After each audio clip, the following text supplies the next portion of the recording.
Hello, my name is Matthias Speaker. I am going to be doing a presentation for Communications 101 on tribalism in Afghanistan. So starting off with the definition of tribalism, it's referred to, according to the Oxford Dictionary, as behaviors or attitudes that are based on supporting or being loyal to a tribe or other social group.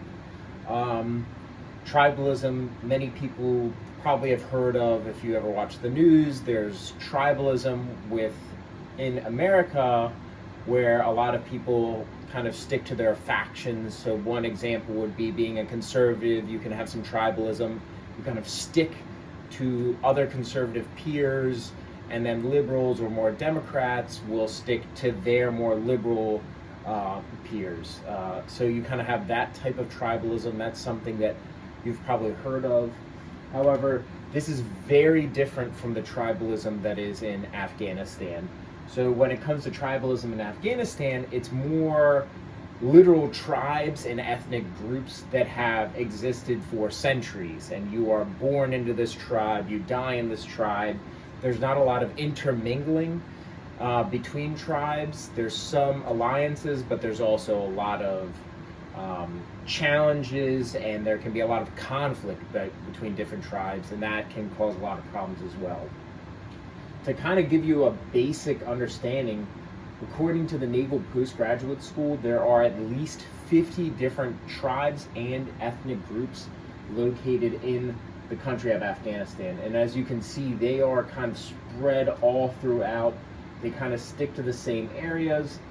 To give you a couple that you may be familiar with, there's Tajiks, there's Pashtuns, there's Hazaras, there's Uzbeks, there's Arabs, Kurds, Kazakhs. It's a very diverse and kind of spread out group in Afghanistan.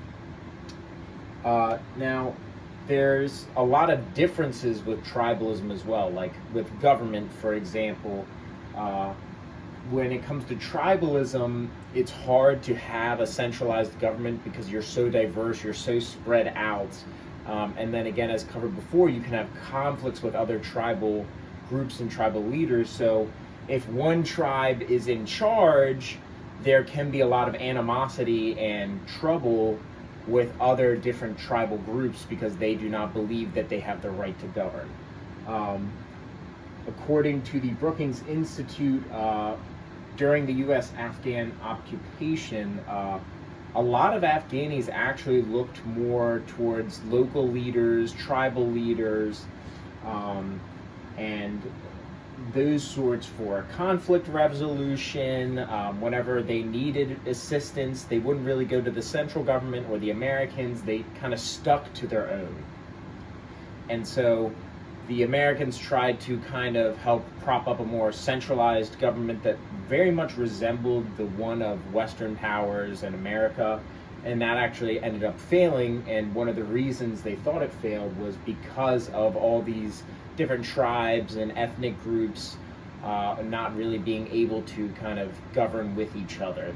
A lot of research shows most tribal societies actually thrive and do better on decentralized government. So you can sometimes have a central power, but a lot of autonomy is given to these regions and tribes, and they make a lot of their decisions, and then the government watches over that, but doesn't get too heavily involved. That's just to give you a pretty basic understanding of what tribalism is in Afghanistan. And to conclude, I just think it's very important to understand different cultures, different aspects, different groups. It can help, promote understanding, prevent conflict. A lot of people have said that had the U.S. government and U.S. armed forces and the NATO allies kind of had a better understanding of what Afghanistan was and what tribalism meant to Afghanistan and what their cultural values are, there may have not been as big of a resurgence in the Taliban, because the Taliban had a very well understanding of what, kind of the Afghani people wanted and what they needed. So I think that that's like a good thought to take away from this, you know, the importance of understanding other cultures, other people. You know, it's very interesting to see how they live and react and interact, and often it can be very different from our own. Again, thank you very much. I hope you enjoyed my presentation, and I hope you learned something.